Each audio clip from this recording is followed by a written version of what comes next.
Hello guys, welcome to my channel English with Basraj sir.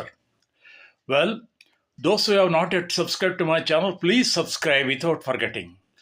Today let's learn about how to change an affirmative sentence into negative and to an interrogative sentence. ಅಂದರೆ ಸಾದಾ ವಾಕ್ಯಗಳನ್ನು ನಕಾರಾತ್ಮಕ ವಾಕ್ಯಗಳಾಗಿ ಅಥವಾ ಪ್ರಶ್ನಾರ್ಥಕ ವಾಕ್ಯಗಳಾಗಿ ಬದಲಾಯಿಸೋದು ಹೇಗೆ ಅಂತ ಕಲ್ತ್ಕೊಳ್ಳೋಣ ಇವತ್ತು. ಉದಾಹರಣೆಗೆ she is A cute girl, ಅವಳು ಸುಂದರವಾದ ಹುಡುಗಿ, ಮುದ್ದಾದ ಹುಡುಗಿ.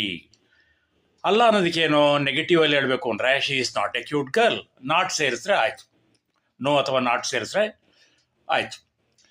ಅದೇ ಪ್ರಶ್ನೆ ಮಾಡಬೇಕಾದ್ರೆ ಈ she a cute girl, I am going to market. ಇದು ನೆಗೆಟಿವ್ ಏನು ಅಂದರೆ I am not going to market. ಇದು ಪ್ರಶ್ನೆ ಮಾಡೋದು ಹೇಗೆ ಅಂದರೆ am I going to market ಅಥವಾ or you going to market.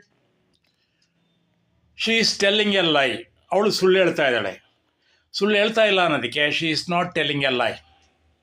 ಪ್ರಶ್ನೆ ಮಾಡಬೇಕಾದ್ರೆ is she telling a lie, ಅವಳು ಸುಳ್ಳು ಹೇಳ್ತಾ ಇದ್ದಾಳೆ.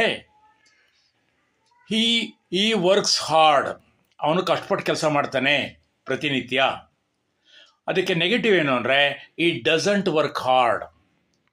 ಅದೇ ಇಂಟ್ರಾಗೇಟಿವ್ನಲ್ಲಿ ಹೇಳಬೇಕು ಅಂದರೆ does he work hard. They were playing cricket yesterday, ಅವರು ನಿನ್ನೆ ದಿನ ಕ್ರಿಕೆಟ್ ಆಡ್ತಾ ಇದ್ರು. ಅದು ಅಲ್ಲ ಅನ್ನೋದಕ್ಕೆ they were not playing cricket yesterday evening. ಅದು ಪ್ರಶ್ನೆ ಮಾಡಬೇಕಾದ್ರೆ were they playing cricket yesterday. ಹಾಗೆಯೇ you must come in time, ನೀನು ಸರಿಯಾದ ವೇಳೆಗೆ ಬರಬೇಕು. ಇದು ನೆಗೆಟಿವ್ ಹೇಳಬೇಕು ಅಂದರೆ you must not come in time, ನೀನು ಸರಿಯಾದ ವೇಳೆಗೆ ಬರಬೇಕಾಗಿಲ್ಲ. ಪ್ರಶ್ನೆ ಮಾಡಬೇಕಾದ್ರೆ must you come in time. He talked a lot, ಅವನು ತುಂಬ ಮಾತಾಡ್ತಾನೆ. ಹಿ ಟಾಕ್ಡ್ ಎ ಲಾಟ್ ಅಂದರೆ ಅವನು ತುಂಬ ಮಾತಾಡ್ದ. ಅದು ನೆಗೆಟಿವ್ ಹೇಳ್ಬೇಕಾದ್ರೆ he did not talk a lot, ಅವನು ತುಂಬ ಮಾತಾಡಲಿಲ್ಲ. ಅದೇ ಮಾತಾಡಿದ್ನೇ ಅನ್ಬೇಕಾದ್ರೆ did he talk a lot. He could pass the exam, ಅವನು ಪರೀಕ್ಷೆ ಪಾಸ್ ಮಾಡ್ಬೋದು. He could not pass the exam, ಅವನ ಕೈಲಿ ಪರೀಕ್ಷೆ ಮಾಡಲಿಕ್ಕೆ ಆಗೋಲ್ಲ, ಪರೀಕ್ಷೆಯಲ್ಲಿ ಪಾಸ್ ಆಗೋಕ್ಕೆ ಸಾಧ್ಯವಿಲ್ಲ. ಅದೇ ಪ್ರಶ್ನೆ ಮಾಡಬೇಕಾದ್ರೆ ಕುಡ್ ಹಿ ಪಾಸ್ ದಿ ಎಕ್ಸಾಮ್.